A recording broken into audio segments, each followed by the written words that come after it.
transform. So I was asked by the State Department to speak to the American Embassy in Oman on anti-Semitism. This was the end of the Biden administration.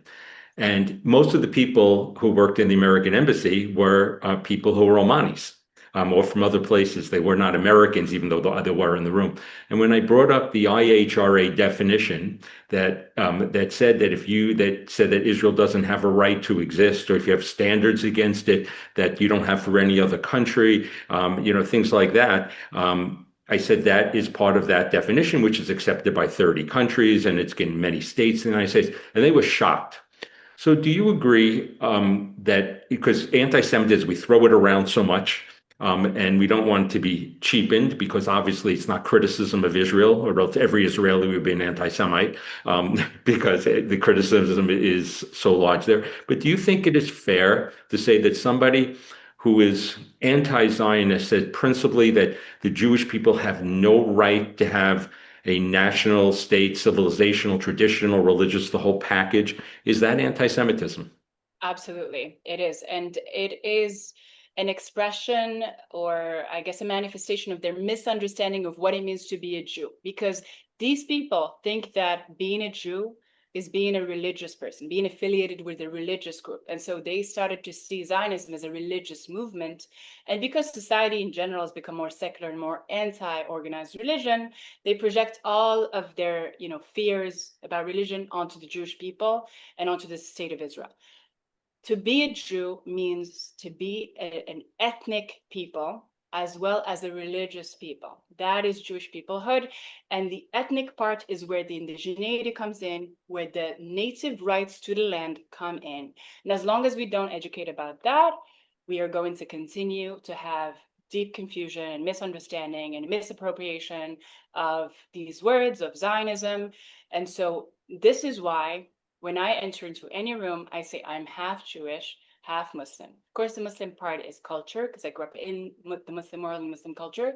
And the half Jewish part is because I'm a patrilineal Jew. I can't help but feel Zionism in my bones. That's what it means to be an indigenous people.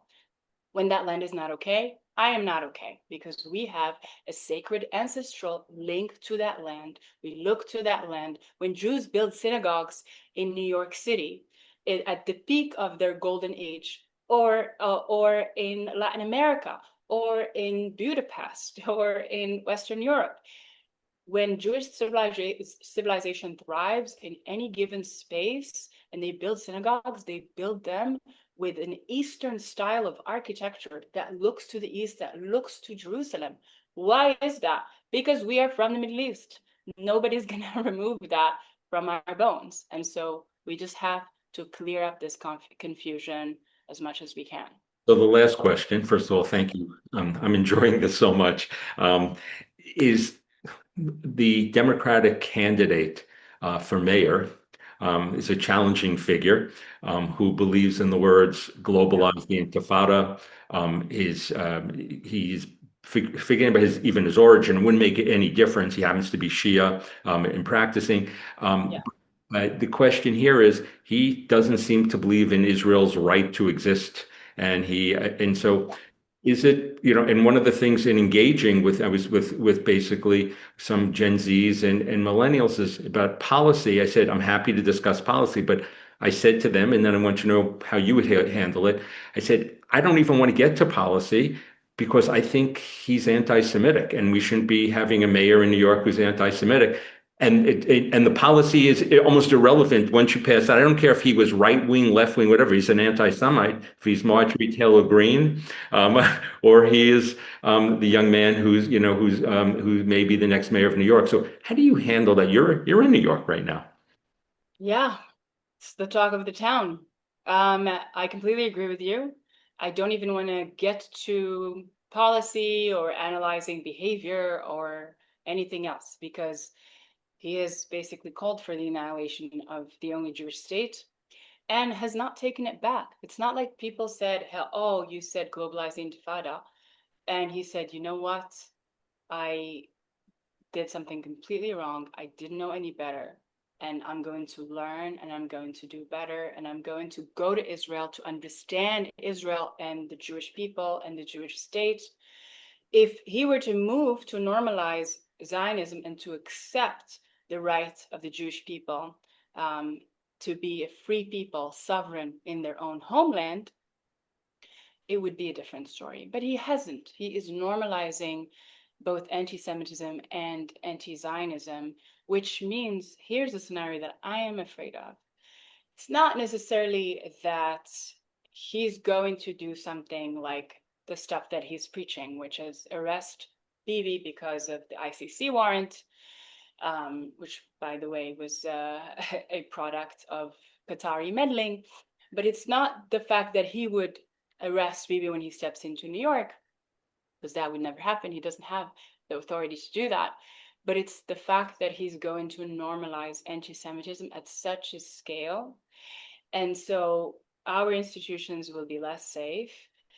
And he's saying that he's going to cut down funding for the police. And as the most persecuted minority, Jews rely on the police to keep us and our spaces safe. And so you're at the same time normalizing the rhetoric to unleash the mobs on the Jewish people and cutting funding so that they have nowhere to go and nowhere to keep them safe. And so that is the crazy scenario we're looking at.